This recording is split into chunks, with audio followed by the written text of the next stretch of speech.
the screen you can see the next question. A 200 mm long downsprue has a cross-section area of 650 mm square where the pouring basin meets the downsprue. That is the beginning of the downsprue. A constant head of molten metal is maintained by the pouring basin. The molten metal flow rate is 6.5 into 10 to the power 5 mm³ per second. Considering the end of downsprue to be open to atmosphere and extension due to gravity of 10 to the power 4 mm per second square, the area of downsprue in mm square at its end should be. Avoiding aspiration. They have mentioned avoiding aspiration effect. Well, in the question they had given the diagram, but I believe the diagram is not needed. The question is quite understood, it is quite descriptive. From the question itself you can draw the diagram. Okay, so they are asking what should be the area of the downsprue in mm square at its end so that aspiration is avoided. If you have seen the question, I'll show what's on the secondary screen. Now you can see the diagram that was given in the question. At this point they have given the area as 650 mm square. The height they have given as 200 mm. The height they have given as 200 mm. Above it we have pouring basin. They are asking the area. Are they asking you the area or the velocity? The area of the downsprue at, that is this area they are asking. A3 is equal to what they are asking. So a 200 mm long downsprue has an area of cross section 650 mm square where the pouring basin meets the downsprue. That is the beginning of the downsprue. A constant head of molten metal is maintained by the pouring basin. The molten metal flow rate is 6.5 into 10 to the power 5 mm³ per second. Q is equal to 6.5 into 10 to the power 5 mm³ per second. Okay. Considering the end of the downsprue to be open to atmosphere and extension due to gravity, G is equal to 10 to the power 4 mm per second square. The area of downsprue in mm square at its end should be. Yeah, 290.7 is the right answer. 290.7 is the right answer. So let's start with the calculation. To avoid aspiration, I had mentioned A3 upon A2 should be equal to root over of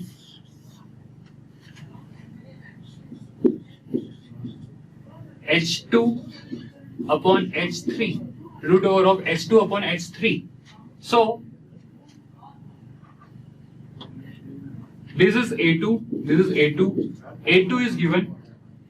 So A3 upon 650, A2 is given.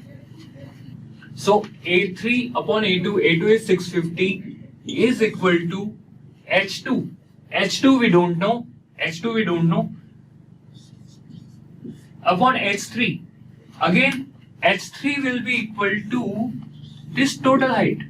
H3 will be equal to this total height. So it will be 200 plus H2. It will be 200 plus H2. So first we'll have to find H2 to proceed in this question. Now for finding H2 we need V2. For finding H2 we need V2 because V2 is equal to root 2GH2. How do we find V2? So A2V2 is equal to flow rate. We know A2, we know the flow rate, we can get the value of V2. So 650 into V2 is equal to 6.5 into 10 to the power 5. 6.5 into 10 to the power 5. So V2 will become equal to 6.5 into 10 to the power 5. The units are mm³ per second. mm³ per second upon 650. So V2 will be equal to 1000. Is it 1000? Yeah, it should be 1000 mm³. Sorry, mm per second. It should be 1000 mm per second. So V2 is equal to root 2GH2. So 1000 is equal to 2 into G. G they have already given 10 to the power 4. 2 into 10 to the power 4 into H2. So from here you will get the value of H2. H2 is coming out to be how much? 1000 square divided by 2 divided by 10 to the power 4. Is H2 coming out to be 50? Yeah, Trisha, answer is C. Is H2 coming out to be 50? Okay. So we'll put this value of H2 in this expression. We'll put this value of H2 in this expression. So A3 upon 650 is equal to root over of 50 upon 250. 50 upon 250. So from here you should get the value of A3 as 650 into root over 50 upon 250. It will give you 290.68. 290.68 is the answer. Okay, understood? Tell me the answer for this question. There is a question on the screen. In a gating system, the ratio 1:2:4 represents what? Option A. In the gating system, the ratio 1:2:4 represents the sprue area is to runner area is to in-gate area. It is the ratio of the areas, right? Option A is the right answer. Then 2011 there was a question, green sand mold indicates that. Green sand mold indicates that. Option A is polymeric, mold has been cured. Option B is mold has been totally dried. Option C is mold is green in color, and option D is mold contains moisture. Option D, the mold contains moisture, is the right answer, right? Okay, let's move to the next topic. So, by now we have understood how to make a pattern. By now we have understood how to make a mold. We have seen what are the constituents of a molding sand, how the mold is made, and after making the mold, we need to make the gating system. What are the characteristics of the gating system? This all we have seen. Now one topic that we have to see is core. How is core made? What is the function of the core? Few other properties. So the next topic is core. So first of all, what is a core? Vishal is telling the answer for this question. Yeah, Vishal, that's the right answer. Okay, but let me teach the topic first. What is a core? Core is a component used for making hollow castings. Core is a component used for making hollow casting. Core is a component used for making hollow casting. What is hollow casting? What is the component core? Let us see. Let's suppose you are making a casting which is rectangular in shape, but this is having a hollow cavity inside it. It is having a hollow cavity inside it. That is, there is a hollow cavity inside this. Okay. That is, if you look at this from the front, what you will get to see is, you will see a circular hole like this. So how do we make a component like this? For this, what we do is, suppose this is the gating system, this was the cavity. So if you have a cavity like this, you will get a simple rectangular component. But if you want to make a hollow rectangular component, what we'll do is, we'll keep a cylinder inside. So when you are keeping a solid cylinder inside, in the portions in which the solid cylinder is present, that portions will not be filled by the molten metal. Right? So since that portion is not filled by the molten metal, in that portion there will be no metal and a hollow cavity will be left behind. So here we'll keep a cylindrical component. This cylindrical component is called as the core.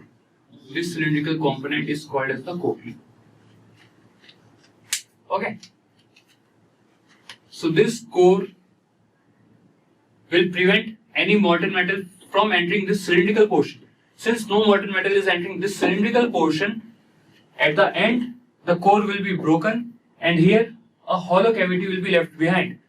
So for making hollow components, a component is used for making hollow casting is called as the core.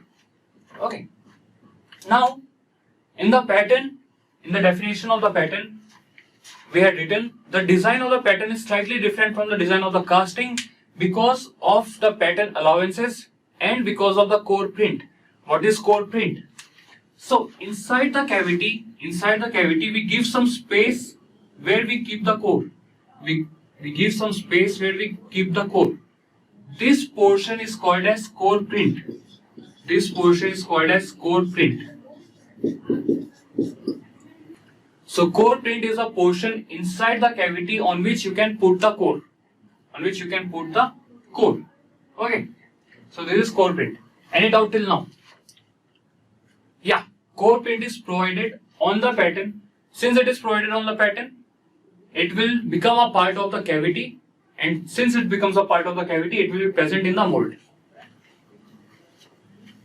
How will you give this portion? You will have to give this portion in the pattern itself. Right, Vishesh? Core means what? What I am saying is, I am taking I want to make a casting like this. This is a rectangle. This rectangle is having one hole inside. This rectangle is having one cavity inside. Okay. So if I want to make a casting like this, what I'll do is, I'll put a component which is having the shape same as the hole that I want.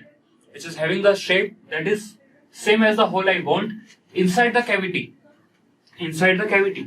And after that I'll pour the molten metal. Okay. So this much portion will not be occupied by the molten metal. Molten metal will solidify, and this portion nothing will be there, only core will be there. Later we will break the core, and at the end a hollow cavity will be left behind. Understood, Yuvraj? So this is what a core is. Let us see what are the forces acting on the core. The core is made up of sand only. Okay. So let's see what are the properties the core should have. Properties of core. So core is a component used for making casting, for making hollow casting. Inside the cavity, after placing the core inside the cavity, the molten metal is poured. It is allowed to solidify. After the solidification, the core is broken, leaving.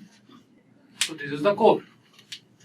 So what are the properties the core should have? Since over the core itself we are pouring the molten metal, it should have good strength. The molten metal will be flowing through the core, so core should have good strength, right? That is one property. Then molten metal is hot. So if the core is having moisture, when it comes in contact with the molten metal, the water vapors will evaporate, and that will get trapped inside the molten metal. They'll become a part of the molten metal, leaving behind some porosity in the casting. So that is not desirable. Hence, the second property should be the core should be free from any moisture. And the third property is the core is broken, leaving behind a cavity. At the end, we have to break the core, right? Hence, the core should have good collapsibility. Right? So overall, three properties of the core are: the core should have good strength, the core should be free from moisture, the core should have good collapsibility. So let us see how the core is made. First, the properties of core. Second one is, and the third one is good collapsibility. See, based on the second point is free from moisture. Which molding sand is free from moisture? As Vishesh has already mentioned, Dry sand is free from moisture, hence we'll be using dry sand. Now he is asking, will we use wood powder? Why he is saying wood powder is because I told you in yesterday's class that the wood powder gives good collapsibility. So for good collapsibility, you can go with wood powder, right? But it is increasing the porosity also. So overall, with increase of porosity, the strength decreases. Hence, for increasing the collapsibility, we don't just rely on the wood powder. We go for something else. We go for something called as CO2 molding.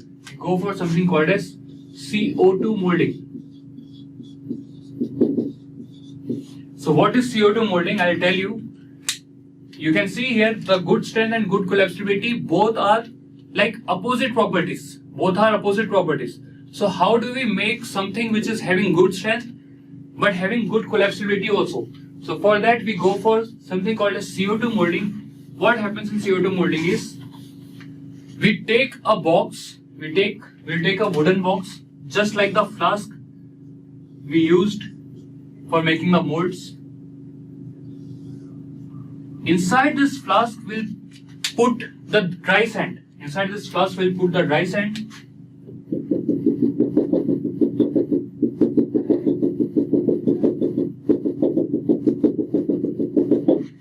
The shape of the flask is same as the shape of the core that we want to make.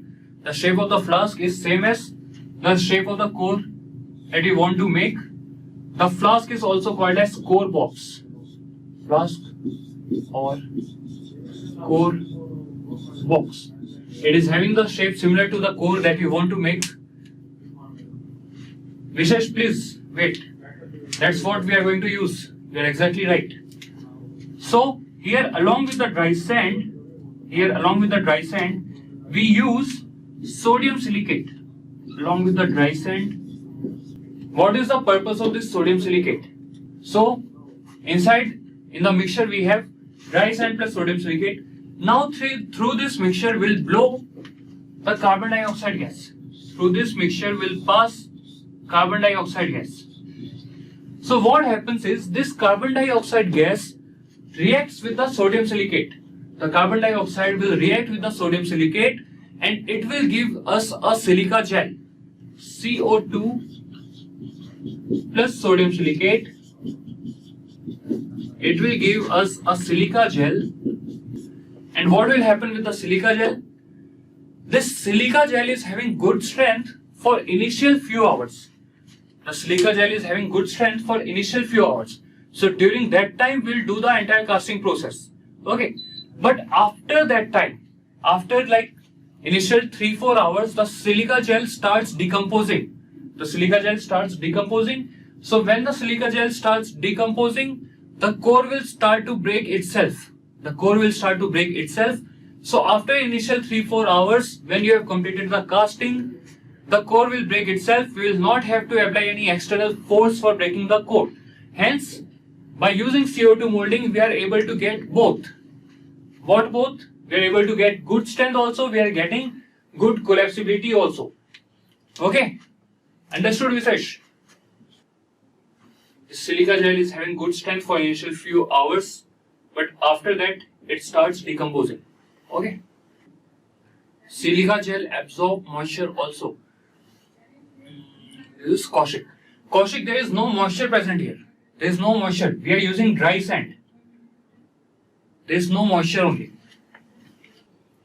Since we are using the dry sand, there is no moisture only. So, in the exam, if you get a question, which molding process is used for making cores? What will you give as the answer? Which molding process is used for making of cores? What will you give as the answer? CO2 molding. CO2 molding, very good. Guys, please write what happens in CO2 molding. Write down the topic. CO2 molding. I am going to dictate this. Please write down what happens in CO2 molding. Core is sand component. Saurav, core is sand. Yeah, as it decomposes, it breaks itself. Very good, Sunil. In CO2 molding, please write down. In CO2 molding, in CO2 molding, dry sand is filled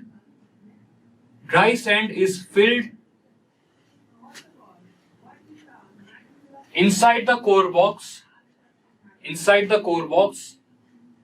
Dry sand is filled inside the core box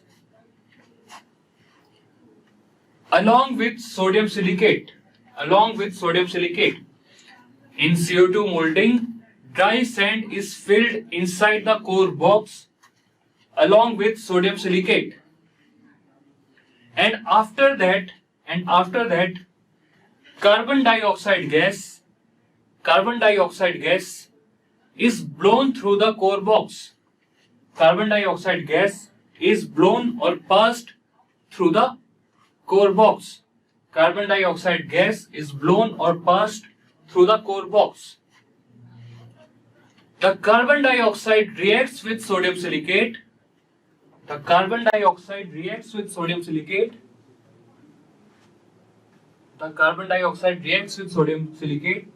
And forms a silica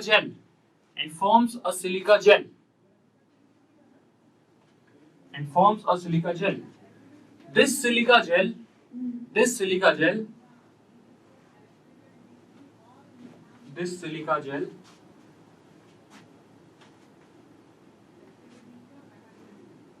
is having good strength for initial few hours.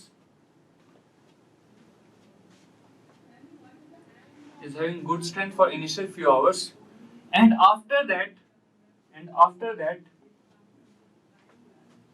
it starts decomposing.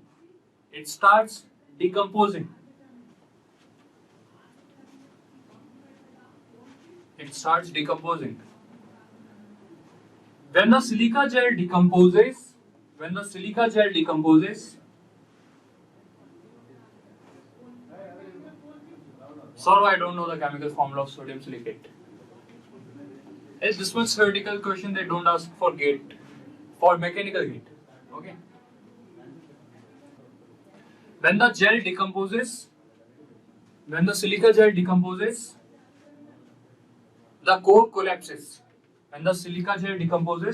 the core collapses.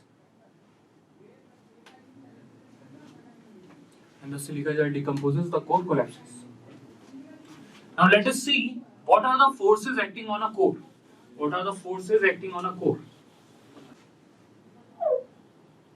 So please tell me, what are the forces acting on the core? Yeah, that is what we are making the core inside the core box by using CO2 molding. Then we'll place the core inside the mold in which we want to make the casting. So Vishesh is saying buoyancy force will be acting upwards. Any other force, Vishesh? Self-it. Very good. So there will be an upward force. The upward force is the buoyancy force, and then there will be a downward force. Downward force will be what? It will be the weight of the core. What is buoyancy? How do you calculate the value of buoyancy? Buoyancy is equal to weight of the fluid displaced, right? So it will be equal to, buoyancy is equal to weight of the fluid displaced. Yeah, very good, Arjun. So weight is what? Density of the fluid into volume of the fluid will give you the mass of the fluid. Density into volume of the fluid will give you mass of the fluid into G. V, which volume we have to take? The volume we have to take is the volume of the core, because that is the volume of the fluid displaced. V is equal to volume of fluid displaced. It is equal to volume of core, right? So, and here rho is the density of the fluid, that is density of molten metal. Rho is the density of molten metal. Okay, very good doubt, sir. Do we subtract the core print. So sort of the core print area is very small, so we don't consider that. We consider that area as negligible. So till now, whichever question has been asked, they have not given us the dimension of the core print. Okay, it is very small. We don't consider that area. Next is, what is the weight of the core? Weight of the core, I'll write here. Weight of core is equal to the volume of core into extension due to gravity, but this time the density will take off the core material. The density will take off the core material. dPg. I'm taking D as the density of core material. V already we know what is V. D is, yes, sorry, it is outside the portion of the cavity. It is outside the portion of the cavity. So next is net buoyancy force. Net buoyancy force or net unbalanced force. Unbalanced force. Net buoyancy force or net unbalanced force. It will be equal to the buoyancy force minus weight of the core. It will be equal to buoyancy force minus weight of the core. So rho Vg minus dVg. So it is V into G times rho minus D. V into G times rho minus D. Okay, so this is the expression for net buoyancy force. Danish is telling the answer 7.6 Newton. Yeah, Danish, that's the right answer. That's the right answer. Copied? Please tell me how much buoyancy force will be acting on this core. Let's say this is a cavity. This is a cavity. Above the cavity we are having the gating system. I am not drawing the exact gating system. Okay, this is the cavity.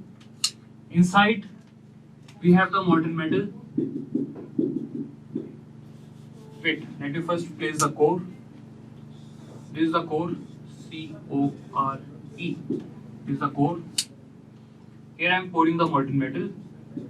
So please tell me how much buoyancy force is acting on this core. How much buoyancy force is acting on this core? The buoyancy force acting on the core will be 0. Why? Because, guys, buoyancy force is an upward force. Buoyancy force always acts in the upward direction. But for acting in the upward direction, it should have some area on which it will act. It should have some area on which it will act. Here there is no area on which it is acting. Right? Here there is no area on which it is acting. Therefore, for this case, the buoyancy force will be equal to 0. For this case, the buoyancy force will be equal to 0. Understood? Buoyancy is equal to 0. Instead of this, if we take a core on which there are some projections, buoyancy is equal to 0 for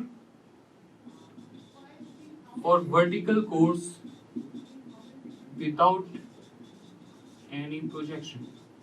Buoyancy is equal to 0 for vertical core without any projection. Okay. Let's say this time we are having a core with some projection. Let's say throughout the diameter, this is the diameter D, this is the diameter D1, this is the height H1, and this is the height. Now this time the buoyancy force will be acting or not? Will there be the buoyancy force? Since here there is a projection, this time there will be buoyancy force in upward direction. There will be buoyancy force in this direction. So for calculation of buoyancy force, which volume will you take? Which volume will you take? Pi by 4 d1 square minus d square into h1. This is the volume of the fluid displaced. This is the volume of the fluid displaced. Pi by 4 d1 square minus d square into h1. Right? So this is the volume that we are going to consider for the calculation of buoyancy force into the density of the molten metal into the acceleration due to gravity. Right? Shall I proceed? Is it okay? Now you can see here that there is some net buoyancy force acting on the core. That is equal to buoyancy minus the weight of the core. That is, an upward lifting force is acting on the core. An upward lifting force is acting on the core. This upward lifting force will tend to move the core. It will tend to move the core. But how is the core staying in its position? How is the core staying in its position? What is the reason that the core is not getting lifted up? Can anyone tell? The buoyancy force is acting upward, the weight is acting downward. The weight is less than the buoyancy force, hence a total upward force is acting on the core. So it will try to displace the core. But even then the core is in its position. Why is it that? Because of the core print. Because of the core print. Guys, because we have the core print, the core is staying in its position. The core is staying in its position. Okay. So sometimes what happens is, this core print is not, sometimes the core print is not sufficient to hold the core. Sometimes the core print is not sufficient to hold the core. In that case, we need to give some external support to the core. In that case, we need to give some external support to the core.